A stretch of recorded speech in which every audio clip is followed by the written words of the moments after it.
तो जिस चीज़ का इंतज़ार था वो चीज़ अब हो चुकी है। और क्या ही WWE ने सर्वाइवर सीरीज़ का पेपर व्यू किया है।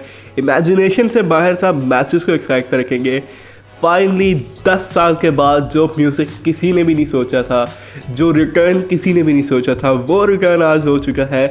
CM पंक फाइनली WWE के अंदर वापस आ चुके हैं। और ना सिर्फ CM पंक, रैंडी ऑर्टन के रिटर्न का हमें पहले से ही पता था कि कोडी रोड्स टीम के 5th मेंबर होने वाले हैं रैंडी ऑर्टन।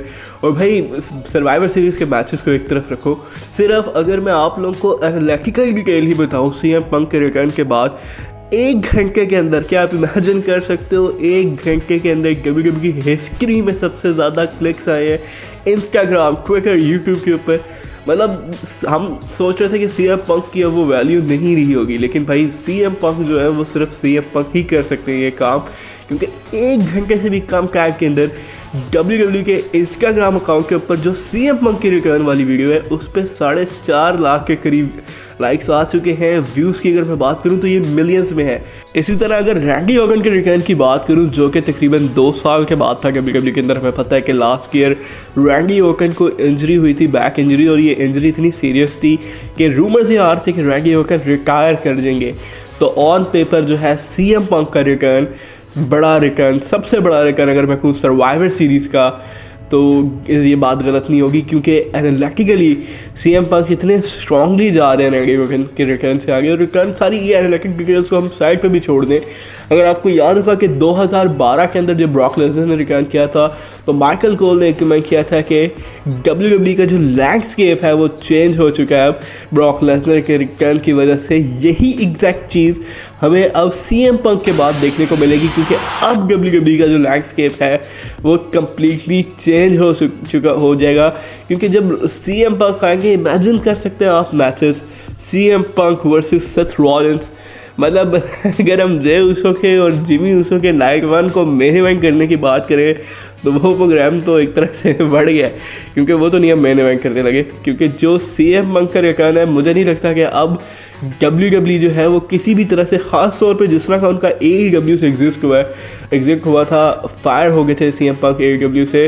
और उसके बाद रूमर्स इस चीज़ के बहुत ज़्यादा हाई थे कि CM पंक जो है वो WWE में वापस आ जाएंगे, लेकिन फिर ये था कि विंस मैकमैन और ट्रिपल एच जो है वो नहीं लेके आना चाह रहे CM पंक को। और ये येस और नो वाली सिचुएशन जो थी वो चल रही थी।